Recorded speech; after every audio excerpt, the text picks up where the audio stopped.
अनंतनाग के अंदर हमारा एक सिपाही शहीद हो गया। उसके बाद कुलगाम के अंदर 2 लेबरर मारे गए। और ये तो उन लोगों को जवाब देना पड़ेगा जो कहते हैं जम्मू कश्मीर में हालात ठीक हैं।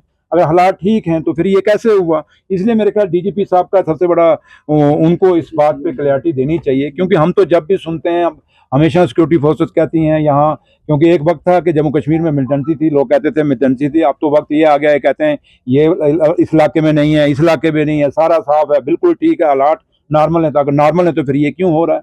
तो इसलिए ये एक सवाल आपका वाजिब है। और जो एजेंसीज, जो सिक्योरिटी एजेंसीज हैं, जो सीआईडी की एजेंसीज हैं, उनको भी जवाब देना पड़ेगा कि अगर आप लोग कहते हैं सारे हालात जम्मू कश्मीर के ठीक हैं तो ये हमले कैसे हो रहे हैं? ये एक आपका वाजिब सवाल है और इसका जवाब, क्योंकि जम्मू कश्मीर सरकार के अंडर तो हमारे अंडर तो ये आती नहीं, सिक्योरिटी फोर्सेस आते नहीं हैं, और जिनके अंडर आते हैं उनको जवाब देना चाहिए और उनको बताना चाहिए कि ये हादसे कैसे हो रहे हैं। हम तो यही तो कह सकते हैं कि वो सुबह कब आएगी जिस दिन जम्मू कश्मीर में एक भी गोली नहीं चलेगी।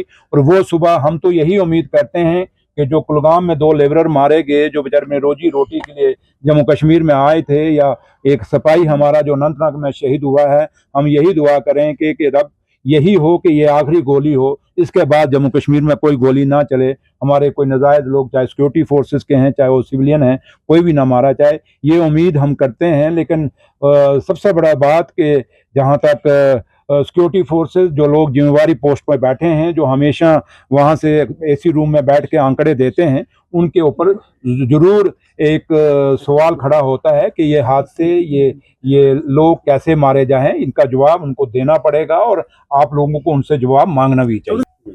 ये मेरे ख्याल अब बीजेपी के लोग, कई एमएलए यहाँ घूमते हैं, कई लीडर उनके घूमते हैं, जरा उनको पूछ लीजिए कि क्या बाबा साहब भीमराव अम्बेडकर ने यही जम्मू कश्मीर, यही हिंदुस्तान का ख्वाब देखा था? महात्मा गांधी ने क्या यही हिंदुस्तान का ख्वाब देखा था? राजगुरु सुखदेव, भगत सिंह, जिन्होंने 23 साल की उम्र में भगत सिंह फांसी पे चढ़ गया, लटक गया, क्या इसीलिए अपनी माओ ने अपने बच्चे कुर्बान किए थे कि आज़ादी के बाद किसी को बोलने का हक नहीं दिया जाएगा, किसी को अपनी बात रखने का हक नहीं दिया जाएगा? इसलिए ममता बनर्जी पे अटैक होना, ये डेमोक्रेसी पे अटैक है।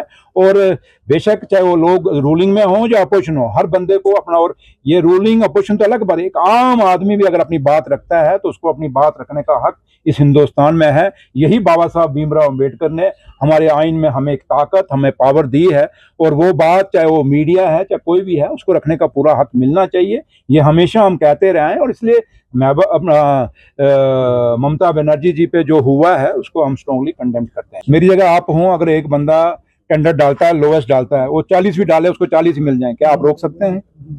कभी कोई नहीं रोक पाएगा।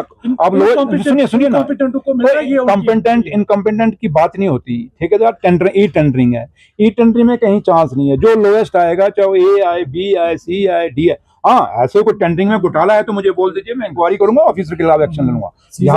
जहां तक ई टेंडरिंग का ताल्लुक है, वहां बिल्कुल ट्रांसपेरेंसी है और वहां कोई गुंजाइश नहीं है कि किसी को आप मदद कर सकते हैं। एक चीज।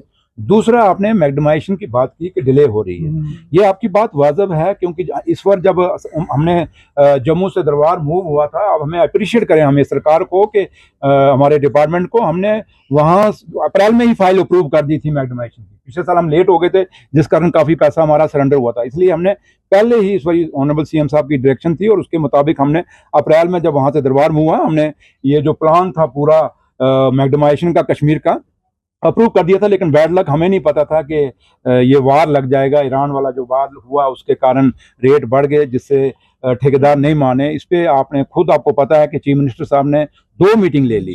एक मीटिंग अपने राब्ता में ली वहाँ ऑफिसर के साथ, उसके बाद एक मीटिंग ठेकेदारों के साथ भी हमने ली है।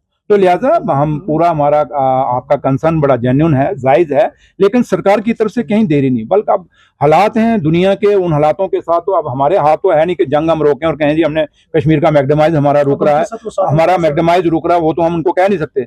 लेकिन जहाँ तक सरकार का ताल्लुक है, हमने अपना प्लान बिल्कुल टाइमली पास कर दिया था, लेकिन फिर भी लेकिन फिर काफ़ी जगह मैग्डमाइज शुरू हो गया, ये भी आपको कहना चाहिए। और दूसरा, जहाँ आपने कहा लाइबिलिटी कब की है, जरा आप थोड़ा सा ये, हाँ, तो थोड़ा सा हमारी लाइबिलिटी नहीं है, इस सरकार की लाइबिलिटी नहीं है, पुरानी लाइबिलिटी है। कैसे हुई, क्यों हुई, किधर से हुई, ये थोड़ा सा, यही तो हम पिछले 12 साल की जब बात करते हैं तो कई हमारे दोस्त हैं, बड़ा उनको तंगी हो जाती है, तो वो आके फिर यहाँ रोज बयानबाजी शुरू करते हैं बीजेपी वाले और पीडीपी वाले। उनको जरा पूछ लीजिए वो लाइबिलिटी किसने खड़ी की और वो लाइबिलिटी क्यों हुई, कैसे हुई, क्या प्रोसेस अडॉप्ट किया गया, और उसका अब किसी ने कोई गलती की है तो वो हम क्यों भुगतें।